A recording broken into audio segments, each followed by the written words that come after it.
Hello, my name is Ben. And my name is Josh. Welcome back to FPL Graduates.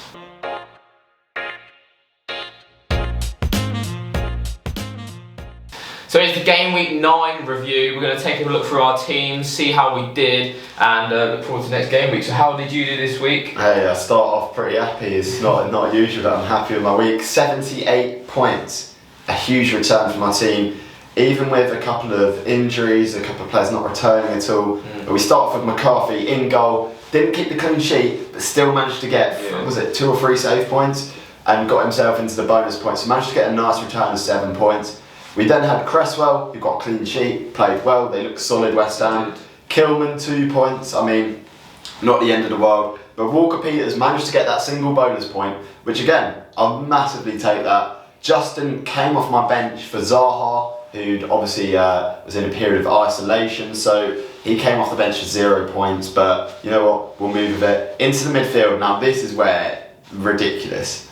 I had 4 nows to begin with who got me an assist, big differential, nice 6 points, like we'll take that. Then Mahrez didn't do much, but I'm hoping he can kick on these next few weeks. Not sure if they will. Heung-min Son with a 10-pointer, love to see it. I mean, I was going to transfer him out, but because of Salah, didn't end up doing that, and well, he's returned, and I think a lot of managers are hurting with that. Bruno Fernandes, 11-pointer, very happy with that, and I mean, it's another penalty, 3 bonus points, what more can you say about that? But my captain this week was the highest point scorer of the week out of all players, I believe. Dominic Calvert-Lewin, 26 points for me, huge captain choice for me. Harry Kane as well, got a 4-pointer, so overall 78 points, cannot complain about that. Yeah, it's very good week, 78 points. So I played my wild card going into game week 9 after quite a big haul in the previous game week before international break. So I finished on 59 points, so 4 above the average. I'd still take it as long as it's above average. I'm all about it. I've got a green arrow too.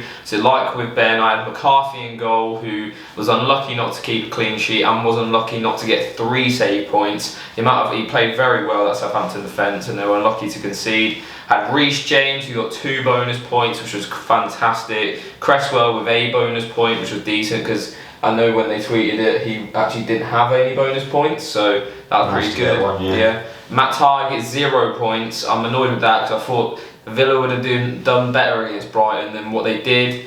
Wasn't great from them, but I feel like Villa are playing better against the better teams and worse against the lower teams, so I might have to take that into consideration in the future.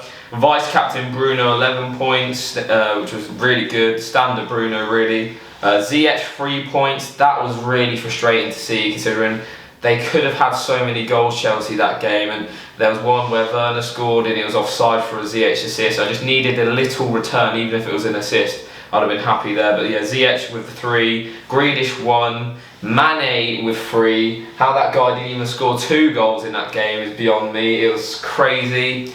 Bamford with 2, he hit the post late on in that game against Arsenal. Calvert-Lewin 13, I'll take that all day. That guy's still only blanked 1 week so far this season. He's literally the biggest must-have, I think, out of everyone. He's gone up again in price to 7.9 million. He's nearly risen a whole million already this season. That shows how important he is. And then my captain of the week, it was Jamie Vardy.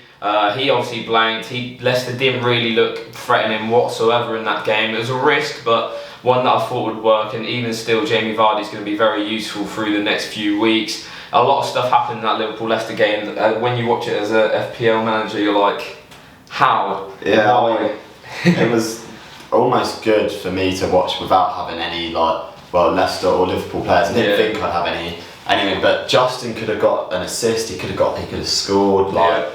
Leicester should have had a penalty, and Vardy would have taken that and probably scored.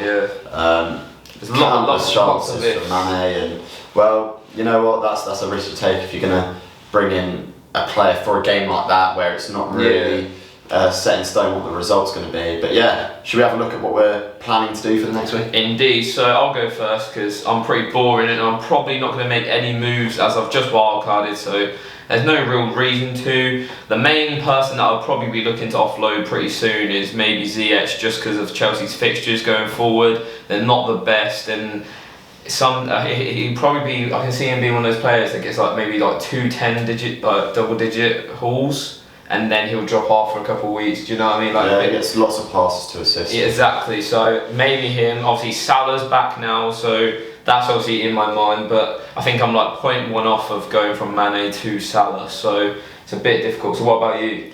Yeah, well, I'm kind of in the same predicament where I've got one free transfer. Sorry. And I wanted to bring in Salah over maybe the next 1 or 2 game weeks back into my team, but it's who I bring him out for. If I take out Mahrez, I'm 0.1 off, and I need Salah to drop 0.1 more. But what I'm going to do is I'm going to wait and see for the weekend, look at the press conferences, because obviously Zaha's out now, and that's a lot of money that I'm going to have to put potentially on the bench. So it might be a case of me having to be patient this week and not make any changes, and then next week have that 2 free transfers and just see where I need to go from there, because I can obviously, I've got 3.9 million in the bank, so that's what I'm looking at. See how these Spurs assets play. I could potentially switch Kane out for another high-end striker. Yeah. I could switch out Fornals and upgrade that to Salah. There's lots of different options I can do, but I think I've got to be patient this week and just wait it out. Yeah, definitely. It's going to be really interesting to see going forth. I think Salah's not really a must-have for this weekend. Brighton, obviously not the best team defensively, but at the end of the day, I feel like if you had any Liverpool asset, especially like if you look at Jota, the way he's playing right now, he's almost becoming a must-have with the value that he's at. Because if you can get into that Liverpool midfield/attack for half the price, it's like a no-brainer, isn't it? It's worth doing it. So it's going to be really interesting. Let us know how you did in this game week in the comments below, and who you're going to be bringing in the future.